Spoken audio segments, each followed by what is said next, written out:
வணக்கம் நண்பர்களே. இன்னைக்கு நம்ம ருத்ராட்சத்தை பற்றி ஒரு முக்கியமான விஷயத்தை பார்க்க போகிறோம். பலர் ருத்ராட்சம் அணிந்தாலும் அது ஏன் அனைவரும் கழுத்திலும் நிலைப்பதில்லை தெரியுமா? இதோ உண்மை காரணம். நாம் நினைத்தால் அந்த ருத்ராட்சத்தை அணிய முடியாது. சும்மா எல்லா பேரும் அந்த ருத்ராட்சத்தை அணிந்துவிட முடிவதில்லை. ஒரு வீம்புக்காக நாமும் அணிவோம் அப்படின்னு சில பேர் அணிந்தாலும் அவர்கள் கழுத்தில் இருப்பதில்லை.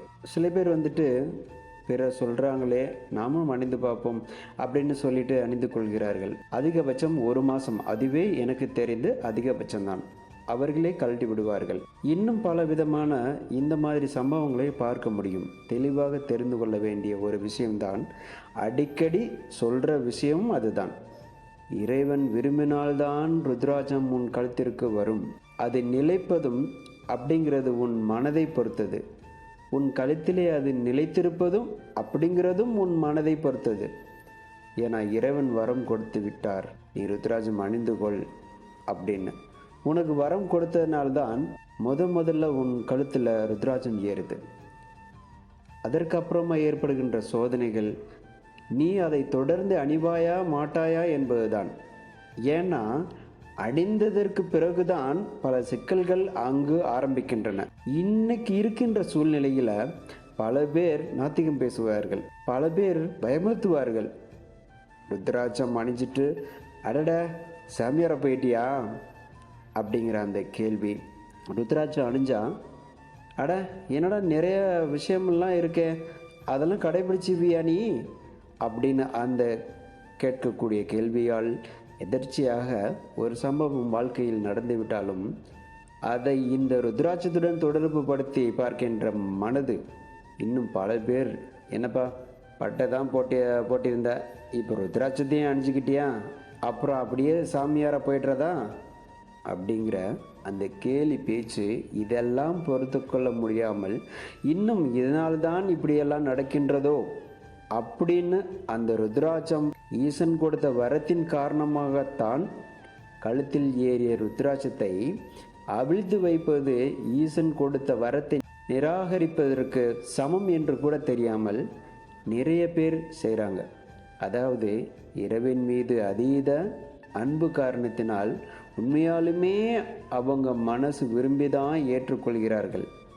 ருத்ராட்சத்தை மனம் விரும்பி ஏற்றுக்கொள்கிறார்கள், கழுத்திலே அணிந்து கொள்கிறார்கள்.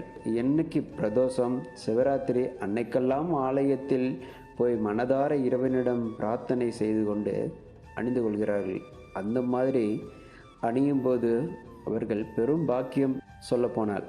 ஆனால் கொஞ்ச நாள்லேயே அவர்களுக்குள்ள ஒரு உறுத்தல், நம்மளால் இதை செய்ய முடியலையே, அதை செய்ய முடியலையே, அப்படி சொல்கிறாங்களே இப்படி சொல்கிறாங்களே அப்படின்னு அதை கலட்டும் பொழுது இறைவன் கொடுத்த வரத்தை நிராகரிப்பதாக அமைந்து விடுவதை கூட உணராமல் அதை கழட்டி வைத்து விடுவார்கள். சிவபெருமான் கருணை மிக்கவர், சிவபெருமான் கருணை மிக்கவர், ஆதியும் அந்தமும் இல்லாதவர், எல்லா இடத்திலும் வியாபித்திருப்பவர், எல்லா இடத்திலும் வியாபித்திருப்பவர். நீங்கள் ஒருவேளை அந்த ருத்ராட்சத்தை மட்டும்தான் சிவச்சின்னமாக நினைச்சிங்கன்னா அது உங்களுடைய அறியாமை, அது உங்களுடைய அறியாமை. திருநூறு விபூதியும் சிவச்சின்னம், அதை எங்கெல்லாம் அணிந்திருக்கின்றோமோ அப்படிங்கிறதையும் பார்க்கணும்.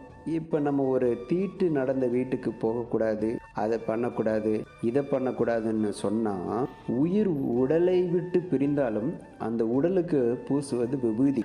அப்போ தீட்டு அந்த இடத்துல எங்கே போச்சு? அப்போ சிவச்சின்னம் அப்படின்னு சொல்லக்கூடிய ஒரு விபூதிக்கு அந்த தீட்டு இல்லை. அப்போ சிவச்சின்னம் அப்படின்னு சொல்லக்கூடிய விபூதிக்கு அந்த தீட்டு இல்லை.